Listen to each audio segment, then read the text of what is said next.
Ladies and gentlemen.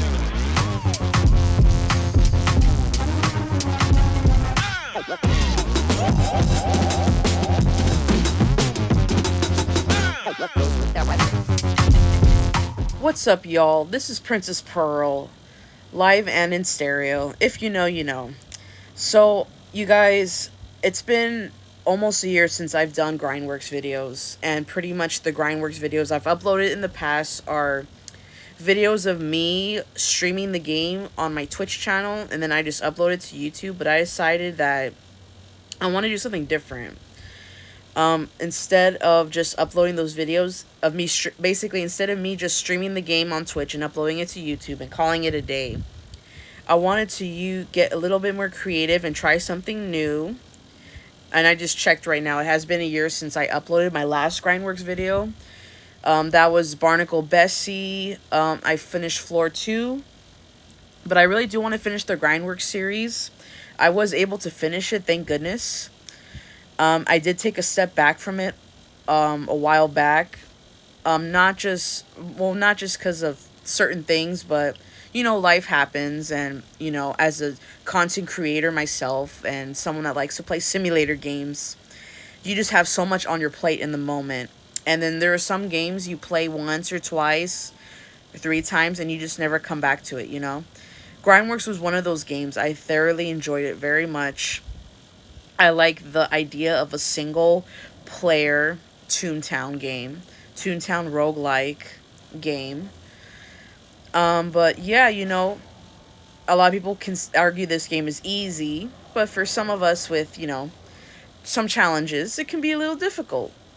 So yeah, so I wanted to do a new type of content idea for the Grindworks series where instead of just uploading my Twitch VODs on YouTube, calling it a day, I wanted to do voiceovers and just talk to you guys, get a little bit personal about myself, and tell you a little bit about me. Because if you watch me on Twitch, on TikTok, you only know so much, Same also with the YouTube videos. So yeah, you guys. With that being said, I would like to answer some questions that I've had some of my viewers sent me. They're about my life, outside of the streaming world. So let's see. So one thing that I do get questions about is my persona is basically Glinda. So one of the things I learned is when you have an online presence, people know you for a certain thing. So when I first started my content creation journey back in 2023, I wouldn't call it a content creation journey because it wasn't. It was more of just going live on Twitch and just playing TTR every single night and grinding, maxing my tune to 140 laugh. But I noticed when you're online basically and you have a presence, you're doing anything online, you're making content or you're streaming, people know you for either a certain personality type or a game you play, or you're just that girl. So in my case, I was known as this tune named Princess Pearl, Pink Cat, but I kind of wanted to be more than just the Pink Cat, because if I max TTR, which I eventually go on to do 9 months into my Twitch journey, I wanted to have my own identity as something and be known as something, have my own persona. So that's when the Glinda persona came into play. I do like Glinda a lot. A little bit of background. If you guys know the movie, well, first it started off as a musical. It's called Wicked. And eventually, years later, it comes to be a movie series with Ariana Grande and Cynthia Erivo playing as two characters named Glinda and Elphaba. Glinda Upland, Elphaba Throb, right? Elphaba Throb is a green witch, and then Glinda is the pretty princess that wears pink. But it's actually just a lot more than just them having those stereotypes. So it's funny because I actually was not a Wicked fan when the musical first came out in the early 2000s. I actually learned about Wicked because I had a sister-in-law who loves the musical, and she told me to watch the musical on YouTube, which I did. And I was like, okay, this is cool, And then that's when the first movie came out, which came out, if I remember correctly, November of 2024 was part one. And then there's Wicked for Good, which came out a year later in 2025.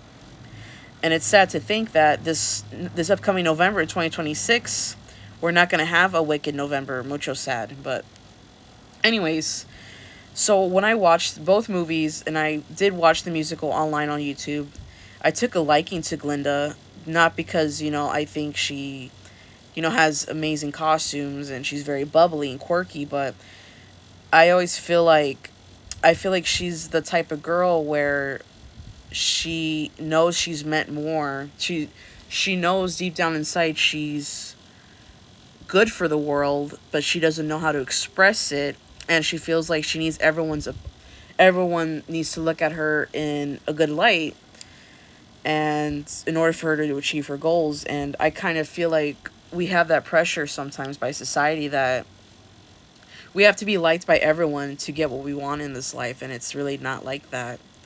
You really should just do whatever makes you happy no matter what, as long as you're making yourself happy, because you can't please everyone in the whole world. So I feel like, in the beginning, and I'll give you guys the quick synopsis as quick as I can, but when you watch the first Wicked movie, it starts off with Glinda giving a backstory of how she met the Wicked Witch of the West, which is Elphaba in this case. And it's basically her sharing the story of how they met. So they both get invited. They get accepted to this university, and Elphaba gets there. She's green. She has green skin, and everyone looks at her like she's a crazy person. And Glinda's being one of those people too. Looks at her like, what the heck? And as you could tell, she comes from a very privileged life, Glinda, because she comes with the expectation she's going to be dorming in her own room. But a little thing happens, which she ends up being Elphaba's roommate. And you can see like she packs all these suitcases, has a boatload of suitcases in, with again with the expectation going in that she's going to be living in her own dorm while attending this university, and it ends up not being that way in the end. But you can really see her character develop. You see her as this spoiled, privileged girl, that loves pink, and works very hard to please her classmates, and show this positivity all around, but sometimes shows those little hints of conceitedness. And that's pretty much what the first whole movie is about their friendship. And the Wizard of Oz eventually comes into play in it, you know and it also goes to show you that looks aren't everything, and you can be deceived. And then the second movie, it takes place a few years later after the events of Wicked. Towards the end of the first movie, Elphaba is already deemed as the Wicked Witch of the West. So the second movie is pretty much about, the wizard and his guards finding her and, bringing her to justice. When in reality, Elphaba's mission since the beginning was to help the animals, which you do see pieces of it in the first movie. And then the second movie, you still see her trying to free the animals and help them out. And, and then you have Glinda there. Glinda is brought in as, this late woman. Well, yeah, well, I would say woman now because it's been a few years since the first movie. She's brought in to lift everyone's spirits, that even though there's this wicked witch going around, trying to disrupt Oz, quote, in quotes, disrupt Oz when she's just trying to free the animals and be there for them. She's brought in to uplift people. And, deep down inside, since Elphaba grew up being her friend and they grew very close, especially throughout the events of the first movie, she's very sad to know that she's being hunted by the guards of the wizard. And she feels like she's stuck. She's like, I need to be there for the citizens, be a positive influence on them, and put on a smile every single day, lift their spirits. But at the same time, I'm broken. I'm sad because it's my friend and I miss her, and we have such a good friendship. So I feel like I myself have kind of been in that situation before where it's like, do I please other people and disappoint my friend, or I side with my friend, disappoint the citizens, and then they go against me. And then, towards, of course, towards the second movie, the events leading up into the second movie and towards the end of the second movie, you start to see the true development of Glinda come out, which is, what, like, and there's a song that it was originally in the movie called "The Girl in the Bubble." Ariana Grande sings it, but it's an original song written just for the second movie. Where if you listen to it, you're kind of understanding that Glinda knows she is that girl in the bubble, like a pink shiny bubble, and that's how people see her. But all she really I think what it's trying to convey as a message is, like, hey, like, it's her realizing, like, this is not what I want for my life.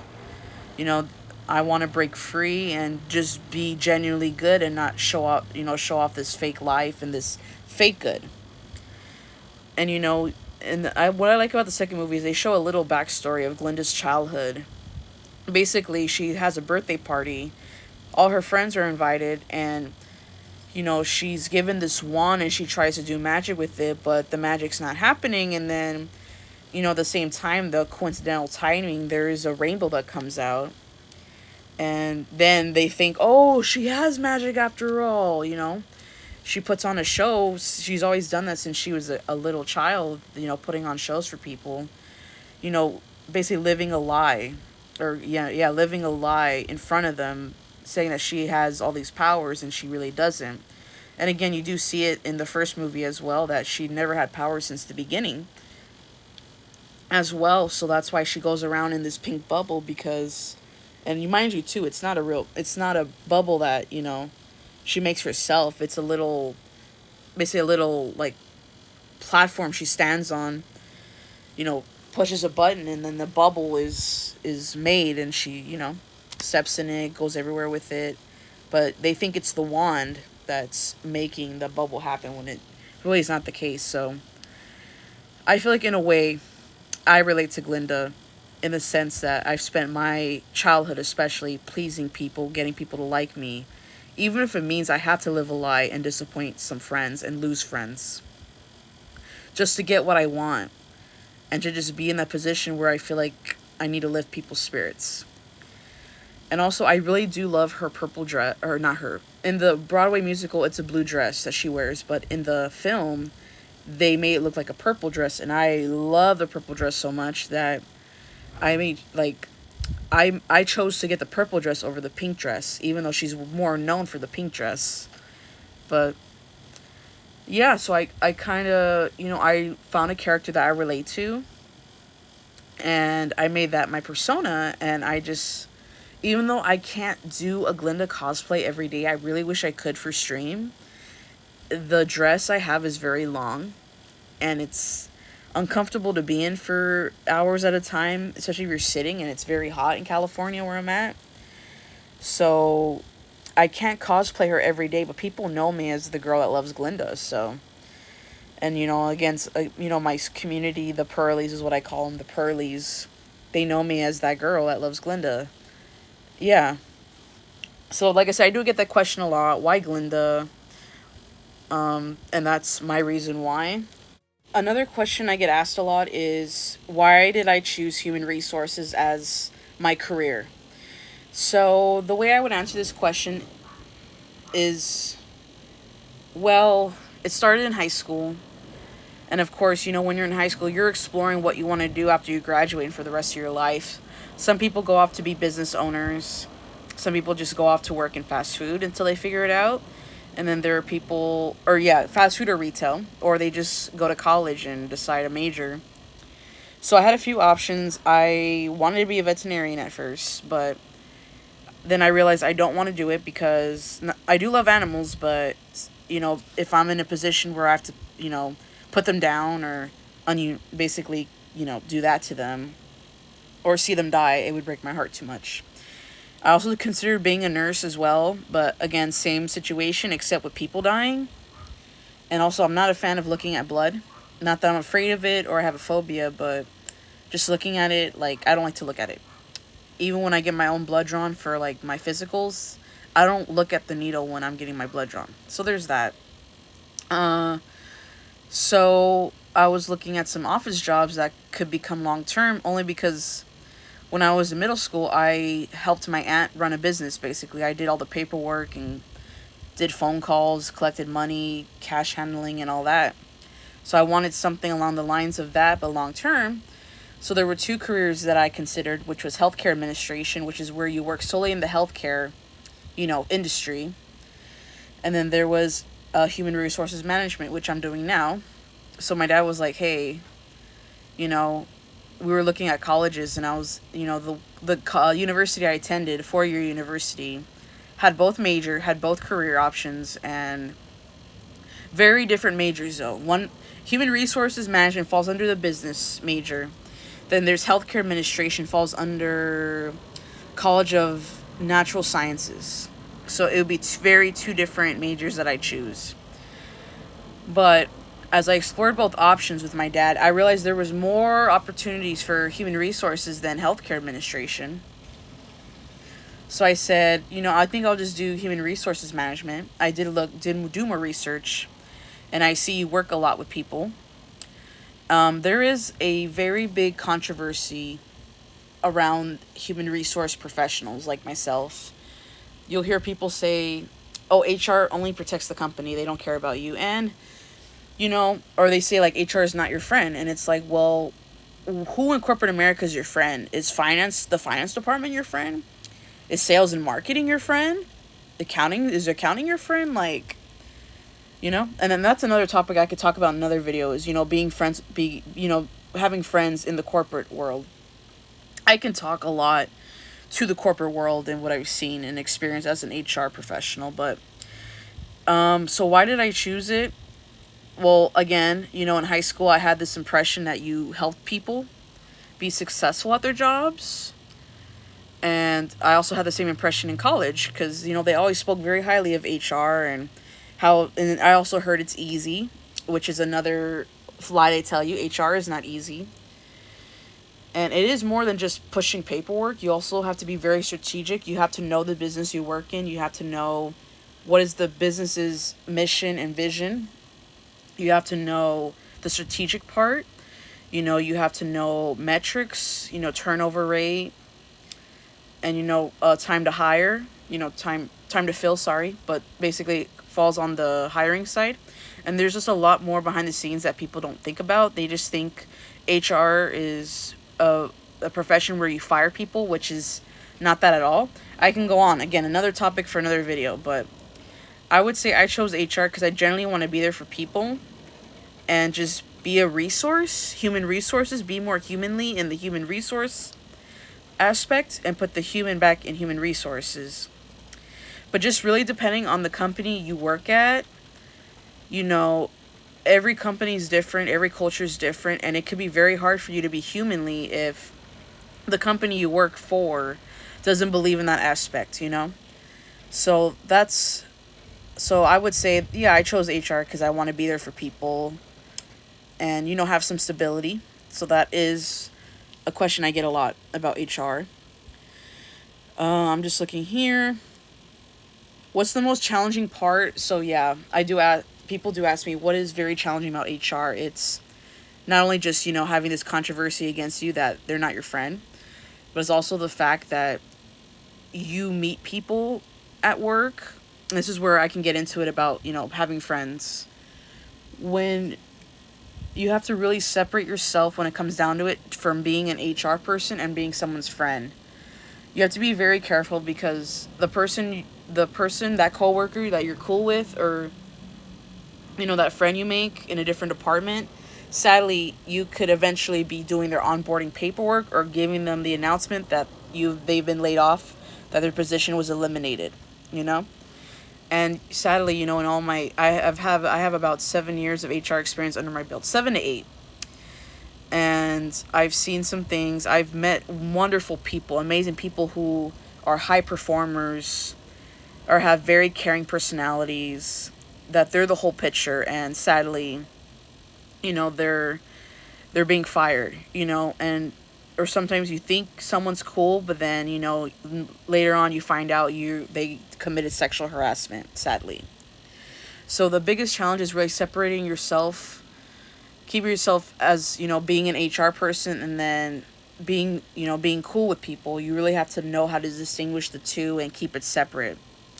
And then another challenge I would say is, sometimes you do have challenges at, things that happen at the workplace that you have to keep confidential. And sometimes you take that home with you.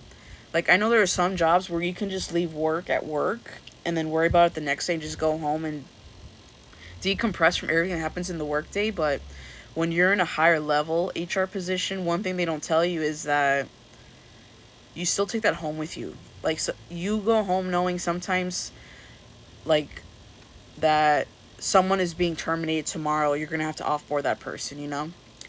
And that's what I also want to talk about is when you're getting fired from a job. HR is not the one that fires you. HR is not the one that says, "Oh, you're Bob. We're firing you today," or "We're firing Bob today." It's the manager. Whoever you report to, whoever supervises your day-to-day responsibilities, is the one that says, "I want to fire this person." They're the ones that go to HR and say, "Hey, I want to let this person go." HR will advise whether it's a good idea or a bad idea, what needs to happen before that happens, etc. And then, the manager will be the one to tell you you're fired, or, we're letting you go, and then HR has to do the paperwork. So that's a thing where a lot of people get confused between HR and a manager. They also think HR is the one that determines raises, when that's not true either. It's the manager that makes the recommendation to give someone a raise, and then HR will, especially if they're a payroll, if payroll is part of an HR person's job, which most of the time it is, just depending on what type of company you're at. Bigger companies usually have a separate payroll department that doesn't fall under HR. And then at least at my company, payroll is me, because, we're a smaller company of less than 100 employees. So I do payroll. So if pay raises do happen, I do have to do the pay raises through the payroll system. But it's not me saying, "Hey, I think this person deserves a raise," or, "Hey, this person, we should demote their pay because they're not doing a good job." That's all the manager's decision on that. Managers will usually turn to HR for advice, I would say. You know? So that is a big misconception. A few of them, or there's many more, like, I can go through the whole list, but that would just be too much, where these are some of the biggest misconceptions I hear about HR. And what's my favorite part? I would say one of my favorite parts is, like, again, this varies on the type of company you work at, but really just being involved with the company's operations and strategies. I think that's one of my favorite parts because, as I always say, two heads are better than one. So at least at my company, I can help be part of the big decisions and just, get together with other company executives, and we all just give our thoughts, and I'm able to contribute to something. Another part I would say is I do like the people I work with and the people that, I'm surrounded by. I think we all have good vibes overall. And, if you're blessed to be at a company where all the people vibe, then that's a blessing. Okay. How do I stay organized is a question I get also in HR. For me, calendars are a big thing, and planners, and we use Outlook for emails, so I do use my Outlook calendar quite a bit, but I also do have a paper calendar that I can physically see, because sometimes I forget about my Outlook calendar until it notifies me 15 minutes before a call or before a meeting. But even in my everyday life, I also use a planner for my own personal stuff. When I have events, when I have birthday parties to go to, or I have family matters, etc. Being in HR, you have to be very organized, and you have to have good time management skills, because like any other job, there are deadlines. And, especially if you're working in a very small company that's like a startup, deadlines will be crucial. Especially if you just built the company and maybe you've reached about 80 employees and you need an HR and you're basically starting from square one, it's crucial you have certain deadlines. Especially because every single year, employment laws change every year, especially effective January 1st. So you always want to stay up to date with the latest employment laws, whether that be through newsletters. There's also some organizations you can join that give you these newsletters, They'll allow you to buy a membership, and you can attend webinars and expand your knowledge a lot better. And you're just staying up to date every single year with new laws that go into effect, and that things that companies should know. And then I have a question I get asked a lot too about HR is, how do I get started? What do you do to start? At least in my experience, I just got my bachelor's. But while I was getting my bachelor's, I looked for internships. Usually you want to start with an internship or volunteer basis work. And then once you have experience, you can always start with entry level positions. So, for instance, when I started college, I took on an HR analyst internship at basically the student government, a nonprofit organization at my university. And I only did two things. One of them was update their handbook for the regular employees and for the interns. Because we not only do we have regular hourly employees, we have regular hourly employees, and we have, salaried employees, and then we have interns. And then there's student workers as well because it's a university. So, there's a lot of rules and bylaws that have to be updated, not constantly. I wouldn't say yearly, sometimes yearly, but it could be like every 2 years or whenever the change is needed. So I was in charge of doing those updates, the bylaws slash handbook. And then also, we do have committees there, and I sat on a committee. I actually not only sat on one, but I led a committee where we are given money by the government to use towards technology for the university, and I'm in charge of basically meeting with these different departments that put in an application to get funds from us for their technology needs, and I'm the one that's in charge of approving it or denying it for whatever reason. So that's also how I got a little bit of experience, not only just with I got part of the day-to-day HR and the strategic HR part.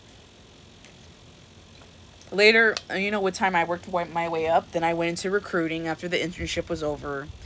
Then I went on to be a clerk, a regular HR clerk. That's when I started learning about recruiting. I learned about onboarding. I learned about write-ups. So, and I can tell you guys a little bit about some of the companies I worked at. For recruiting, I was a recruiting coordinator at AFLAC, which does the life insurance. And it's basically just calling people, scheduling them for interviews, etc. That's all it is. It's basically pretty much cold calling. And then I eventually became an HR clerk at Big Five, the corporate office. And that's when I learn about not benefits, but onboarding, write-ups, pay raises. Sometimes I'll get complaints. I have managers that call me from different Big Five stores over different states, and they say, "Hey, I have this issue. What should I do?" Or if it needs to be escalated, I would transfer it to an HR manager who handles it. We would really emphasize documentation. We would input employee information. Yeah, how many write-ups they have, what write-up was done, put it in their files. Man, it's been so long since I worked there. This was pre-COVID that, man, it's so much. So there was that. And then I did take a break for a little bit because I was finishing up college at the time. And I worked in a call center for basically Honda Corporate in my state as well. Yep. And then once I graduated college, I had my first actual HR job. I was onboarding, which I was doing a lot of Big Five. Making sure new hires sent in their paperwork. The I-9 was completed. I-9 is a very essential form. Let me see. Answering calls, helping out the receptionist when she needed it, when she needed to be alleviated for lunch. Uh, mm. It was still at the time of COVID that I was working this job, so I did the COVID-19 training. I did voiceovers for the training, and employees could just take it at their cubicles and listen into the training. And then I started doing the new hire orientations. The new hires would come in, have all their paperwork completed on site. I would give them the tour. I would do a presentation, introducing them to the company, giving them the rundown of the rules and policies, the main ones, giving them the tour, getting their badge ready to clock in and out.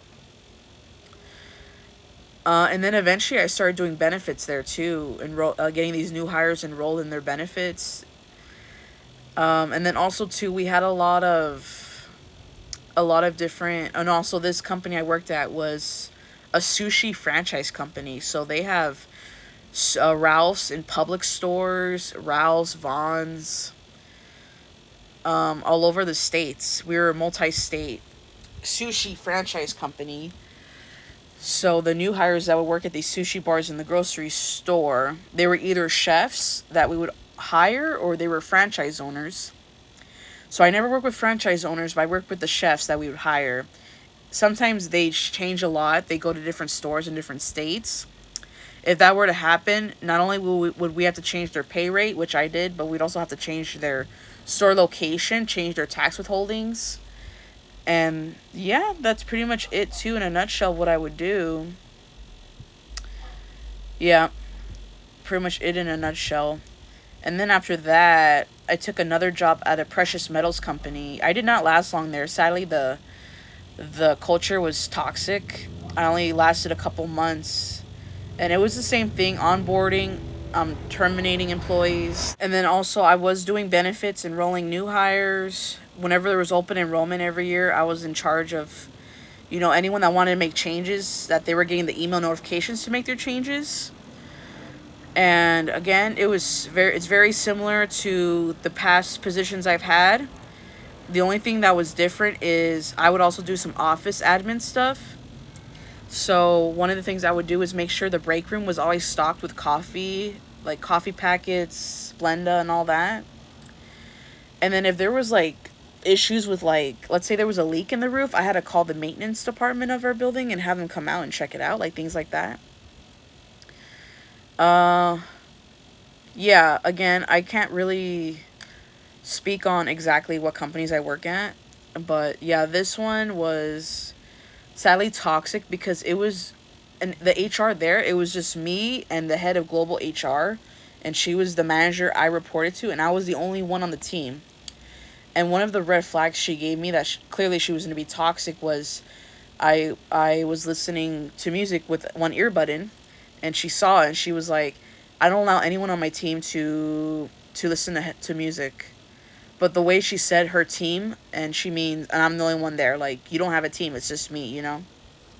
So there was that, and then I remember one time, and this is one thing I really want to emphasize to people, especially if you're going to corporate America for like the first time or you're new to it.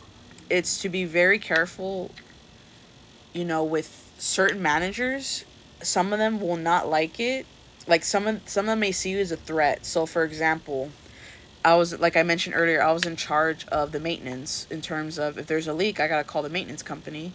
So my boss that day, she was at another office off site, like 20 miles away. It was raining that day and there was a leak through the roof. So I just did my regular protocol, which is I called the maintenance department. But they fixed it the same day and everything was cool. But I didn't tell her. I didn't feel like I needed to tell her because the issue was resolved, and I felt like I was only like 2 months in, and I feel like we were comfortable enough with each other where she could trust me to do my job. But apparently the next day she came back and she was like all mad. She was like, "Hey, how come you didn't tell me there was a leak in the roof?" And I explained to her, well, I called maintenance and they fixed it, and nothing has been wrong since then. So I assumed everything was okay. And she said, like, no, you need to tell me next time. And it's like, I want to tell her, well, you should trust me to do my job. And I wanted to tell her that, but I was afraid of losing my job. So I just feel like at the end of it, she was just very threatened by me and maybe even thought I was too overqualified for the position, that she probably just expected someone naive, and I was not naive. And clearly she knows on paper that I have many years of experience, and it's like I know what I'm doing and I feel like I should be trusted, but maybe she just didn't think like I thought like that, or maybe it was just a generational difference between us, because that's another thing too is when you're young in your career, you're going to be dealing with a lot of different generations that are older than you or even younger than you. and everyone is very different in terms of the way they work and the way they see things and their perspective. So that's another thing about HR is you have to learn how to deal with different personalities, people and employees from different generations, how they work, how they think. So, when it comes to me working with, employees that are older than me, I understand that they're more old school. They're very stubborn. They're stuck in their ways and they just think, hey, I have more years on this earth than you. I know more. You don't know nothing. And, it's a sad mindset to have, but it is unfortunately true that they have that mindset and you have to roll with it. They're also not open to changing stuff. They like to just keep things their own way for as many years as they want.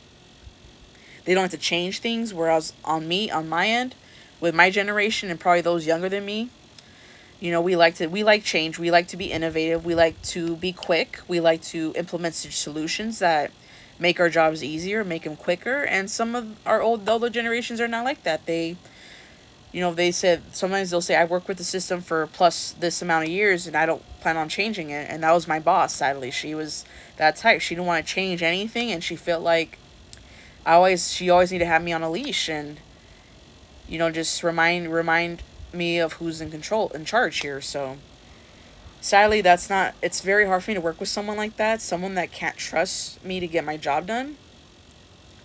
And, I'm not going to go into details about, how I left. It was not a happy ending. I'm just going to say that. So, yeah, you guys, that's a little bit about my HR story. Again, how does someone get into HR? I would say you got to start from the bottom and work your way up. Always apply to those internships, those volunteer jobs, and experience. Okay, till the next video. Bye, you guys.